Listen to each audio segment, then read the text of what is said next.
Yo, what is up, everybody? Welcome back once again to your boy's channel. You already know who it is, back with a brand new video. And if you're new here, please hit the like and subscribe button. So, I finally got a chance to sit back and watch Beetlejuice.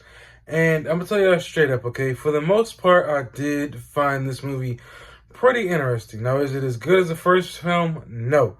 I'm gonna give this movie, in my honest opinion, on a scale from 1 to 5. Of course, 5 being the highest, 1 being the lowest. I'm gonna give it a 4, okay?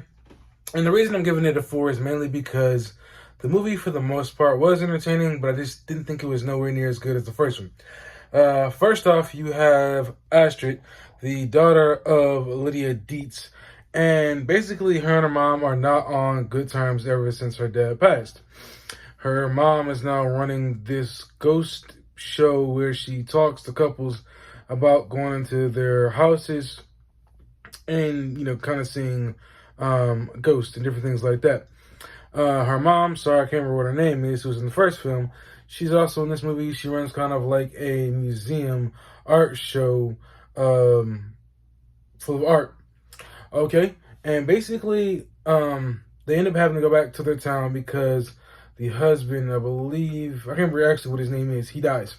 So with him being gone, they go back to the town to have the funeral. And Beetlejuice, of course, pops up again, mainly because the boyfriend to Lydia, he accidentally says his name. Actually, no, he purposely says his name 3 times, right? And he's basically been wandering around in the afterlife area, as you remember from the first film, basically just BSing. And so accidentally, his former flame from when he was alive is brought back to life, by accident, of course. And the whole movie pretty much is all wacky and crazy. And how Lydia ends up having to mess around with Beetlejuice again is because her daughter ends up getting into a relationship with this boy named Roy, who she strikes up a friendship with. Eventually, she comes to find out that he's actually dead. And then we come to find out the reason that he's dead from one of the living characters in the movie is because he took out his pants and then he ended up trying to get away from the cops, fell from the treehouse and ended up snapping his neck and dying. So, yeah. Anyway, so basically she gets stuck into the storyline of Beetlejuice where she ends up agreeing to marry him if he helps her find his daughter.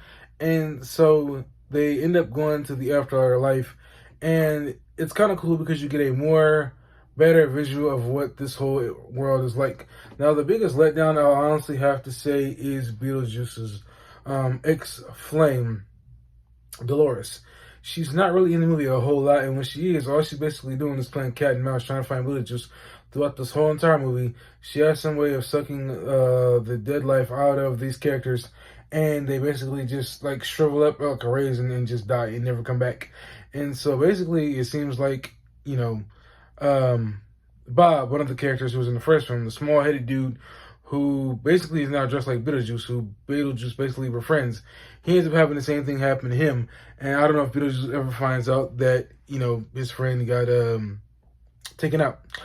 Anyway, so Roy, who we come to find out is shady, is basically marrying Lydia, mainly just for her money.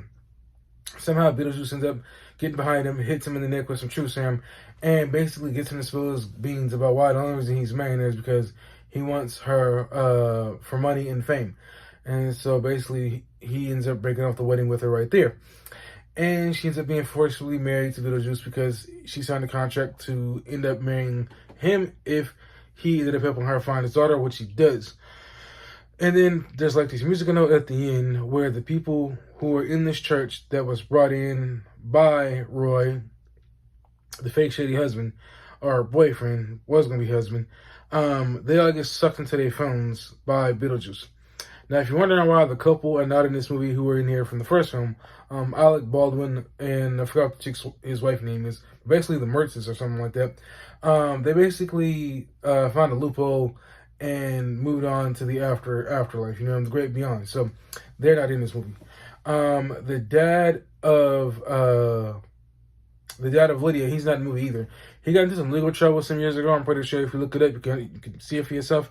That is why he's not in the movie. But he is mentioned basically throughout the whole entire film, mainly from his grave to, him being announced that he was gone. And there's like an animated kind of 3D showing of how he died in this movie. Basically got eaten by a shark after this airplane crashed. And then you also see kind of like the lower half without his head of his dead body after he got eaten by a shark, that I guess is running around trying to find his wife or something like that. Yeah. Anyway, the movie, like I said, it is a 4 out of 5 for me. I think Beetlejuice did a great job. I think that he did an amazing job coming back. It also felt like he just never missed a beat. So, yeah, Michael Keaton, great job, man, coming back. As far as the other main characters go, Roy, I honestly thought he was a good guy. I would have loved to see his character, obviously, probably not come back, mainly because of just how it seemed like, Astrid was just, kind of not really befriending anybody, but kind of just like a lone wolf, just kind of doing her own thing, right? So it seemed like when she finally found a friend, she was going to hit it off. But come to find out, nope, the friend was this dead guy who was just using her to get back to the living world, But he had to basically switch places with her. So she didn't know that she was agreeing to give him her body when she agreed to go with him to the afterlife. She thought she was agreeing to help him come back in exchange for him helping her find her dad, who he did eventually see. I guess he died in some type of exploration, and he ended up helping his wife and his daughter get back to the world of the living. What else can I say about this movie for the most part? That's really all I have to honestly say. Like I said, it's a 4 out of 5. I thought it was a pretty good movie. I don't know if this movie is going to get a sequel. From what it looks like, the director said it took 35 years for them to deliver this movie. The part how we found out about Roy being dead was because, oh yeah, I told you that. The chick told us. And then the mom ran over to the house. And when she does see, when Astrid does see his parents, the dad was sitting on the couch, turns around, he has like this huge saw on his face. And the mom comes walking in from the kitchen and she has like some type of metal device sticking out of her face. So, yeah, he basically deleted his parents. Like I said, the movie was cool. I don't think it's nowhere as good as the first one. I think they did a great job with all the characters. They had comeback and new characters. I didn't really go into this movie with any high expectations, but it was a really good movie. Yeah, 4 out of 5 for me. Anyway, post your comments down below. Let me know anything I might have forgot. Thank you all for watching. I'm having fun doing some of these movie reviews. I hope they can get better views and get picked up. But thank you all for watching. Catch you on the next review. Peace. Let me know anything I missed in the comment section.